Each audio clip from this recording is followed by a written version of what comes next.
I felt like my brother had given up. This had started when he was an early teenager or younger, and he had just sort of given up and ended up in this sort of sick sexual relationship with my father. Honestly, I didn't really know what to think other than just horrified by it and just shocked that I did not know. I think my shock really grew when I had conversations with my mother about it, and it was clear that she knew. You know, she may have felt that it was not against his will anymore at this point, but for me it was just trying to end it and then being threatened that my father was never going to let that happen. More concerned that I was going to reveal what had happened with my father, because you have to understand my father was a very successful media executive, very high-profile media executive. There was no way he was going to go through a child trial. And I was feeling a tremendous amount of outrage. I mean, the fact that my mother knew, I can't even really explain the downward spiral I was in that week.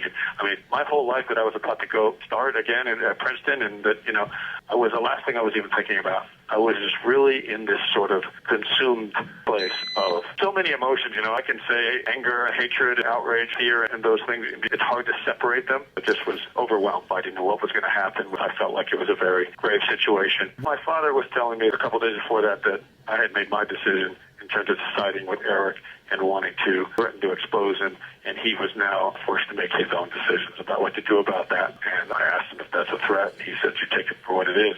I know my father. I know what that means. He's basically suggesting that he isn't going to go through a child trial. He would rather go through a murder trial than a child trial. And I have no doubt that that's what he would prefer. I felt we were in grave danger. I should have left at that point. My brother was not willing to go. I think he just emotionally didn't care. I wasn't able to help my brother for the previous 12 years of this. Was I going to abandon him and just go back to my cushy life in New Jersey? If I could go back, I wish I would have done it, but I didn't. I can only live with what I did. I stayed in the house. I waited to see what would happen.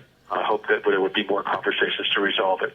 My mother made comments later that evening that we had ruined this family, and if I hadn't gone to her dad, we might have got past this. And we took a number of the comments to mean that this is going to be it. That was going to be the day.